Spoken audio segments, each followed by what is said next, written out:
তার আগে যা করার করতে হবে, ঠিক? আর রেজাল্ট লাইফেরও বেরোয়। ধরো 4 বছর 9, 10, 11, 12 স্যাররাও বলেছে, আমি আবার বলছি, যদি কেউ ভালোভাবে লক্ষ্যের দিকে এগিয়ে যায় তাহলে কিন্তু তোমার জন্য একটা অন্য ভবিষ্যৎ।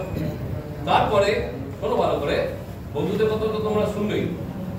তারপরে হচ্ছে গিয়ে আরেকটু লেট করে যারা ওঠে তাদের জন্য একটা অন্য ভবিষ্যৎ। এইভাবে এগোতে এগোতে যদি আরো 30-35 বছর পেরিয়ে যায় তাহলে কিন্তু যুগটা পাল্টে যায়। আমার কথাটা ভালো করে বুঝতে পারছো তো? যেমন তোমরা এখন ভাবছো এআই নিয়ে যাবে, এআই এর পর এমন একটা যুগ আসবে, যেমন আমি একটা কথা বলি, যেমন আমাদের সময় পিসিও ছিল, তাই তো? সেটা তারপরে হলো গিয়ে ছোট মোবাইল, একটা মোবাইল বুথ, স্যাররা জানবেন একটা মোবাইল বুথ ছিল, সেটাতে আমাদের কি আকাঙ্ক্ষা, তারপর কর্ডলেস, পেজার, এখন স্মার্ট মোবাইল, এখন আবার অ্যান্ড্রয়েড চলে এসেছে, অ্যান্ড্রয়েডের পর আর পরেরটা চলে যাচ্ছে। এই যে মানুষ মানে গ্যালোপিং ওয়েতে এগিয়ে যাচ্ছে না, যত এগিয়ে যাবে তত ভ্যারাইটি অফ প্রফেশন হবে। এবং আগের প্রফেশন যেমন কোডাক আমাদের সময় ছিল, হারিয়ে গেছে। স্টিরিও, ক্যাসেট, এগুলো কিন্তু হারিয়ে যাচ্ছে। বিবর্তনবাদ পড়েছে তো, ঠিক ওই রকম ভাবে হারিয়ে যাচ্ছে। নোকিয়া যেদিনকে ক্লোজ হয় সেদিন তার ম্যানেজার বলে যে কাঁদতে কাঁদতে উনি বলেছিলেন, আমরা তো কিছু খারাপ করিনি, কিন্তু কেন হারিয়ে গেলাম বুঝতে পারছি না। লাইফে কিন্তু you have to partner with changes. একটা স্কিল নিয়ে এখন ভাবছো বিটেক করবে, একটা স্কিল, তারপরে দেখবে যে ম্যানেজমেন্ট করলেও ভালো হতো। অনেকেই তাই করে, প্রমোশনটা পাবে কি করে? ওখানে তো অনেক, ভারতবর্ষের প্রবলেম হচ্ছে মেধারও ইয়ে নেই, অভাব নেই, পপুলেশনের অভাব নেই। আর একটা ভয়ের ব্যাপার আছে ভাই, এই যে ঘুমোচ্ছে না সে কিন্তু ঘুমিয়েই থাকবে, একটা ভয়ের ব্যাপার আছে। বিদেশে আমি গেছি, বিদেশে কিন্তু এই ভয়ের ব্যাপার নেই। বিদেশ বলতে আমরা ইউরোপ আমেরিকাই বলি, ওদের পপুলেশন কম, হারিয়ে যাওয়ার ভয় নেই। আমাদের কিন্তু হারিয়ে যাওয়ার ভয় আছে। একবার চান্স, দুবার চান্স, তিনবারের বার কিন্তু ভিড়ের মধ্যে হারিয়ে যাবে। প্রফেশন চেঞ্জ হয়ে গেলে তখন একদম আর কিছু পাওয়া যাচ্ছে না। কি স্যার ঠিক বলছি তো? হারিয়ে যাওয়ার ভয়টা কিন্তু খুব বেশি আছে। এই হারিয়ে যাওয়ার ভয় থেকে বাঁচার জন্য কি করতে হবে? নিজেই নিজের গোলটা ঠিক করতে হবে। এই যে যুগ আসছে, এই যুগটা হচ্ছে প্রফেশন ইন্ডিপেন্ডেন্ট যুগ। কিরকম? সব প্রফেশন থেকে যেমন ইন্টারডিসিপ্লিনারি হয়ে গেছে না, ইংলিশ পড়লেও খানিকটা হিস্ট্রি পড়তে হবে, হিস্ট্রি পড়লেও খানিকটা বাংলা পড়তে হবে, এখন এরকম হয়ে গেছে। সায়েন্স পড়লেও তুমি এরকম যেতে পারো, কলেজে যাও না, কলেজে যাও, ইউনিভার্সিটি যাও, এখন অনেকটা ফ্রি হয়ে গেছে। আমাদের সময় ছিল আমরা চেনে বাঁধা ডিসিপ্লিন, আমরা I just playing with the world. আর এখন হচ্ছে ইন্টারডিসিপ্লিন, তারপরে হচ্ছে গ্লোবাল। আর ভারতবর্ষের ছেলে মেয়েদের একটা সুবিধা আছে, কি বলো? তারপরে আমি বাংলা ছেলে মেয়েদের বলি, সুবিধা আছে আমরা না নিজেদের ভাষা 3-4টে তো বলতে পারি খুঁড়িয়ে খাড়িয়ে, কিন্তু ইংরেজিটাও বলতে পারি। এটা একটা অ্যাসেট। আমরা সমস্ত দেখো এই যে ফ্যান চলছে, অমুক চলছে, ঠিক আইডিয়াল সার্কামস্টেন্সও আছে। আবার অনেক জায়গায় অনেক স্কুলে দেখবে আইডিয়াল সার্কামস্টেন্স নেই, একটা ভাঙা বাড়ি, তার মধ্যেও লোকে পড়ে যাচ্ছে, আমি দেখেছি পড়ে যাচ্ছে।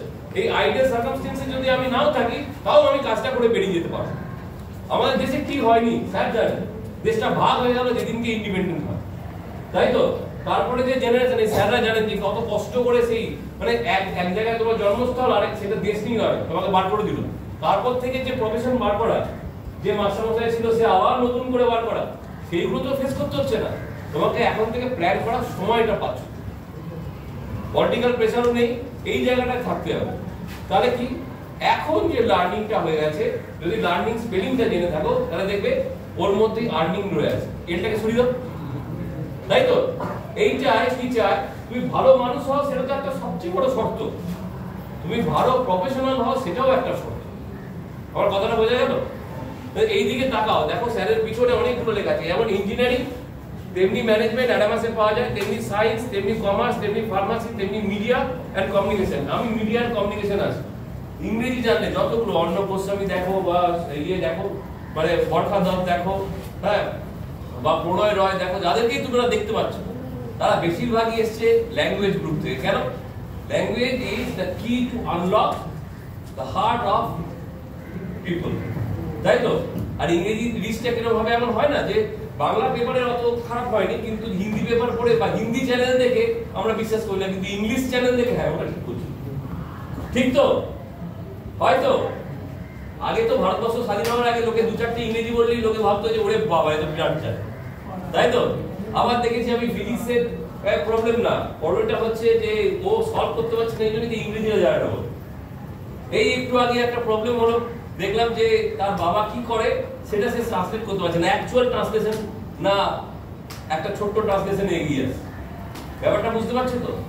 ইংলিশ নিয়ে পড়লে পরে অন্য ল্যাঙ্গুয়েজ নিয়ে পড়লে একটা দিশা যায়, কিন্তু যেহেতু এগুলো ব্রিটিশ যুগে এক সময় ছিল, এই যে দেশগুলো ইন্ডিয়া, পাকিস্তান, আরো অনেকগুলো, মানে এমন সময় ছিল, স্যার ভালো জানবে, ছেলেছে sun never sets in British empire, বুঝে গেল? তো সেই রকম হওয়াতে এমন একটা জায়গায় যায়, সেটা আগে আমাদের ডিসঅ্যাডভান্টেজ ছিল, এখন সেটা অ্যাডভান্টেজ, যে সমস্ত প্রফেশনে ইংরেজি জানা লোকের খুব ডিমান্ড। আর ভারতবর্ষের লোকেদের আরো ডিমান্ড কেন? অন্য জায়গা থেকে ভারতবর্ষের লোক অ্যাডজাস্টেবিলিটিটা বেশি। সে তো দেখো না, তুমি 3-4টে ভাষা তো এমনি বলতে পারো, অন্য একটা লোককে জিজ্ঞেস করো তো সে ইংরেজটা, সে ফরাসি ছাড়া অন্য ভাষা জানে কিনা, রাশিয়ানটা সে রাশিয়ান ছাড়া অন্য ভাষা জানে কিনা। ভারতবর্ষের লোক এই জায়গায় অ্যাডজাস্ট, কতগুলো লোকের সঙ্গে আমরা মানে কো এক্সিস্ট করি, তাই না? আমাদের দেশটা কেমন, ইউনিটি ইন ডাইভার্সিটি, তাই তো? তাই তো? এই ট্রান্সলেশনটা কি হবে? এই ট্রান্সলেশনটা কি হবে? শুধু এরকম নয় যে ম্যাডাম বলে যাচ্ছে আর শুনে যাচ্ছে, এরকম না, এদিক তো বলতে হবে তো। এই ট্রান্সলেশনটা কি হবে? যা আর তো সাহস নেই। বিবিধতার মধ্যে বৈচিত্র্যের মধ্যে ঐক্য। এই বৈচিত্র্য প্রফেশনটা তোমাদের আছে সামনে, ঠিক আছে? তুমি যদি ল্যাঙ্গুয়েজটা ভালো করে বলতে পারো, তাহলে from English you can go to communication, media and communication.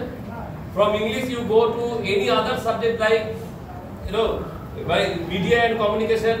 তারপরে হচ্ছে গিয়ে তোমার আরো যে জায়গাগুলো আছে, যেমন তোমার এডিটিং, বই এডিট করে, গুগলে দেখেছো উইকিপিডিয়া, ওটা কে লেখে? ইংরেজির লোক লেখে। তারপরে দেখবে তোমার বইটা যে পাবলিশ হচ্ছে, সেটা কিভাবে পাবলিশ হচ্ছে সেটাও ইংরেজি লোকেরা করে, বেশিরভাগ বই তো ইংরেজিতে সাইন্স, তাই তো স্যার? এই যে জায়গাগুলো আছে, এইগুলো কিন্তু বুক এডিটিং, কন্টেন্ট রাইটিং, এগুলো কিন্তু এখন দুর্দান্ত ভাবে চলছে। আমি তো খুব ছোট জিনিসটা বললাম, এর মধ্যে অনেক আছে। তোমরা দেখেছো এই যে সুনীল গাভাস্কার খেলা ছেড়ে দিয়েছে অনেকদিন, রবি শাস্ত্রী খেলা ছেড়ে দিয়েছে, কিন্তু এরা কি করে চলছে বুঝতে পারছো? বোঝা যাচ্ছে? রাহুল দ্রাবিড়কে একজন জিজ্ঞেস করলো আপনি কি করেন, বলছে আমি ব্যাটিং করি। ভেবে দেখেছো? হেমন্ত মুখোপাধ্যায় জিজ্ঞেস করলো আপনি কি করেন, কি করে খান, বলছে আমি গান করি। ভেবে দেখো ক্যারিয়ারটা কিরকম। আচ্ছা, এইবারে হর্ষা বগুলাকে একজন জিজ্ঞেস, হর্ষা বগুলা ছিল তো তোমরা, ইংরেজি কমেন্ট্রি হয়, হ্যাঁ, বা নবজোৎ সিং সিদ্ধুকে বলে আপনি এখন কি করেন, আপনি তো আগে খেলতেন, এখন কি করেন, বলছে আমি শুধু ইংরেজি বলি। বোঝা যাচ্ছে? আমি শুধু ইংরেজি বলি, বাস বলি, বাস হয়ে যায় আমার কাজ। বুঝতে পারছো? সৌরভ গাঙ্গুলি যখন বলে, তাই না, শুধু বলতে পারে, ওইটাই শুধু কমেন্ট্রি, খেলাতে আর খেলোয়াড় নেই, সে শুধু কমেন্ট্রি করছে। সে কমেন্ট্রিটা এমন ভাবে করছে যে সে এখন কি বলছে, সে বলছে আমি শুধু কমেন্ট্রি করি। বোঝা যাচ্ছে? আমি তো আর্ট আর কালচারের দিকটা গেলামই না, সাহিত্যিক, কবি, এগুলো তো বলেই দিয়েছে, ইংরেজি হয়তো হয়। এখন তো ট্রান্সলেশনের বাজার, তুমি জানো এই যে কম্পিউটার থেকে কি করে ট্রান্সলেশন হয়, এখন ওটা নিয়ে কাজ হচ্ছে। ধরো স্কুলে আমরা এসেছি, একটা নতুন ভাবে ল্যাঙ্গুয়েজ হবে, ল্যাঙ্গুয়েজের প্রোগ্রামিং বুঝে। হ্যাঁ, থ্যাংক ইউ স্যার। আমি যে আসে হ্যাঁ, এই যে একটা প্রোগ্রামিং হবে, প্রোগ্রামিং হলে কিরকম ভাবে হবে, ওই ল্যাঙ্গুয়েজটা বাংলা ল্যাঙ্গুয়েজটা ঢোকা যাবে তো, তাই না? বাংলা টাইপ করবে কি করে? হ্যাঁ, সফটওয়্যার বানাতে হবে তো, তাহলে বাংলার এক্সপার্ট একজন চাই তো, তাহলে কি করে হবে? তা বাংলারও হচ্ছে। বোঝা যাচ্ছে? বুঝতে পারা যাচ্ছে? এবারে দেখো দোভাষী সরকার আছে তো, মানে মোদি তো হিন্দিতে বলে, তাই না? রাশিয়ায় পুতিনের সঙ্গে মিললে যাবে একজনকে তো বলে দিতে হবে মাঝখানটা। আমার কথাটা বুঝতে পারছো? আছে তো? এর ছাড়াও নাট্যকার, ফিল্ম, এখন তো সব ট্রান্সলেশন হচ্ছে। প্রত্যেকটা দেখবে সাহিত্যতে স্যার বেশি করে জানে, বেশিরভাগ সাহিত্যই কিন্তু ট্রান্সলেটেড। তোমরাও পড়বে, সাহিত্য বেশিরভাগই ট্রান্সলেট হয়, কারণ ওই একটা মিডিয়াম না থাকলে তুমি বিশ্বের দরবারে যাবে কি করে? আমার কথাটা বুঝতে পারছো? বোঝা যাচ্ছে কথাটা? হ্যাঁ, তাহলে যে ট্রান্সলেট করে তার বলা যায়, ঠিক না? একটা ছোট্ট জায়গা তো যায়, আমরা তো মজা করে কত গল্প বলি, তাই না? যেমন আগেকার দিনে দারোগা, হ্যাঁ, ওরা কি এখানে আসবে? আগেকার দিনে দারোগা সে বেচারে ট্রান্সলেট করতে পারছে না, কি না একটা রিপোর্ট লিখতে হবে তাকে। কি রিপোর্ট? যে তেঁতুলে বাগদে জলে ডুবে মারা গেছে, তাই তো? এই যে জলে ডুবে মারা গেছে, এটা কি করে হবে? তেঁতুল ইংরেজি কি?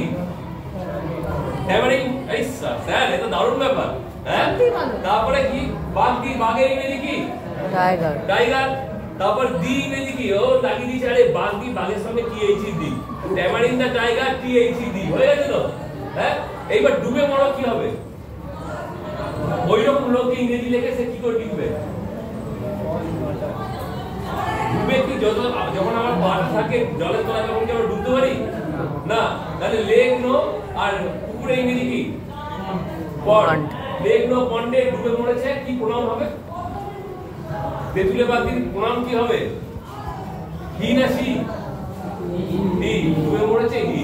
এই তো ড্রাফটিং ছিল ভারতে, তাই তো? হয়েছে?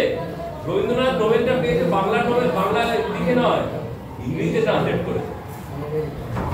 বুঝতে পেরেছো তো? এই ছিল, দেখো এক সময় এরকম ট্রান্সলেশন হচ্ছে, এক সময় বাংলাটা কিভাবে ট্রান্সলেট হয়ে যাচ্ছে ইংরেজি। স্যার এগুলো স্যারের কাছে তোমরা অনেক শুনেছো। হ্যাঁ, বুঝতে পারছো?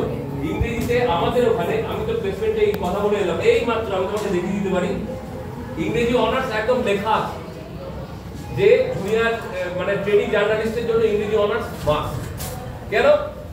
একটা জুয়েলারি ফার্ম, শোনো কথা শোনো, একটা জুয়েলারি ফার্ম, সেখানে কেন কি করবে? সে জুয়েলারিটা কেন কিনবে সেটা বক্সের সাথে যুক্তি তর্ক দিয়ে বুঝতে পারবে। কথাটা বুঝতে পারবে? এমন ভাবে বোঝাবে যেন মনে হবে যে ওইখানে কি, ওইখানেই একমাত্র পাওয়া যাচ্ছে। সেটা ইংরেজিতে করতে হবে। ইংরেজি ভাষা না জানলে তো লিখতে পারবে না। কেন ইংরেজি দরকার? কারণ আসমুদ্র হিমাচল ইংরেজিটা ছেড়ে, বাংলাদেশ ছেড়ে কি না ইংরেজি, তাই না? না, এরা খুব বোর হয়ে যাচ্ছে, এদের একটু জোকিং দিতে হবে। হ্যাঁ, টাইম হয়ে গেছে। এই শোনো, ইংরেজি না হলে কি হয় বলো তো?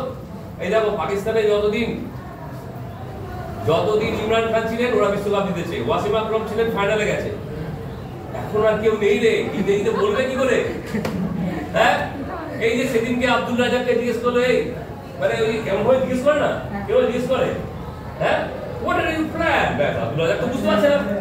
হ্যাঁ, আব্দুল রাজাক তখন বলছে my plan to play for Lahore. আরে what are you plan for the next game জিজ্ঞেস করছে। ও ঠিক বলছে লাহোর, নেক্সট গেম হচ্ছে লাহোর। ঠিক আছে, বোঝা যাচ্ছে? আর বাকিগুলো তো দুর্দান্ত, যেমন ইনজামুল হককে, হ্যাঁ, ও একবার বলটা এরকম করে, ব্যাপার আছে, এটা যদি উইকেট হয় তাহলে বলটা এখানে হয়, ঠিক আছে? বলটা দাঁড় হয়েছে, তার কি হয়? অবস্ট্রাকশন, তাই তো? আউট হয়ে গেছে। তারপরে বারটা ও একদিন আউট হয়ে যাচ্ছিল, তখন ও বলটা আটকে দিয়েছে, তখন আউট হয়ে গেছে, ঠিক আছে? ওকে জিজ্ঞেস করেছে ইংলিশে, why mister Inzamam, in funny way you are getting out. Inzamam ওটা বুঝতে পারেনি। ইনজামাম কি ট্রান্সলেট করবে? ইনজামাম কি ট্রান্সলেট করেছে? I stop the ball I out, I don't stop the ball I out, তাই তো? একজন একজন পাঞ্জাবি ক্রিকেটার গেছে ইংল্যান্ডে খেলতে, ঠিক আছে? এইবারে যখন প্লেনটা নামছে ইংল্যান্ডে, তখন বলছে যে এই দেখ কি মানে কি পড়ছে, এটা কি পড়ছে রে? আকাশ থেকে বলছে এটা স্নোফল বলে। স্নোফল জানিস তো? হ্যাঁ, স্নোফল বলে। বলে গেছে, এবারে বুঝে গেছে স্নোফল কি বলে, এইটা স্নোফল বলে, জানিস? এই যে বরফ পড়ে মাথায় ইয়ে থেকে আকাশ থেকে। না, আমার এই দেশে ঠান্ডা দেশ তো, তাই এইবারে ও গেছে, গিয়ে বলছে যে ইয়েতে আমাকে একটা কোল্ড ড্রিঙ্কস দিন, ঠিক আছে? কোল্ড ড্রিঙ্কস দিতে এসছে, হ্যাঁ, ওয়েটারকে বলছে, এই যে এটা ওয়েটার সামনে দাঁড়িয়ে আছে, ওয়েটারকে বলছে যে গ্লাসটা রাখুন। কি করে ট্রান্সলেট করবি বল? ইউ সিট তো ওয়েটার বসে গেছে, হ্যাঁ, বলে ইউ স্ট্যান্ড, হ্যাঁ, ওয়েটার তো বলছে এই রে কি হলো রে বাবা, বুঝতে পারছি না। তখন বলছে প্লিজ সিট দ্য গ্লাস, মানে গ্লাসটা এখানে রাখো, বুঝে গেল? এরপরে ওর হচ্ছে বরফ চাই, বরফ। হ্যাঁ, বরফের ইংরেজি কি বলেছে? হ্যাঁ, কিন্তু বলেছে কি? Give me some snow. Waiter অজ্ঞান, ইংরেজি না জানলে কিন্তু এরকমই হবে, ঠিক আছে? বাকি ম্যাডামের ফোন নাম্বার আছে, স্যার আমাদের মানে স্যারের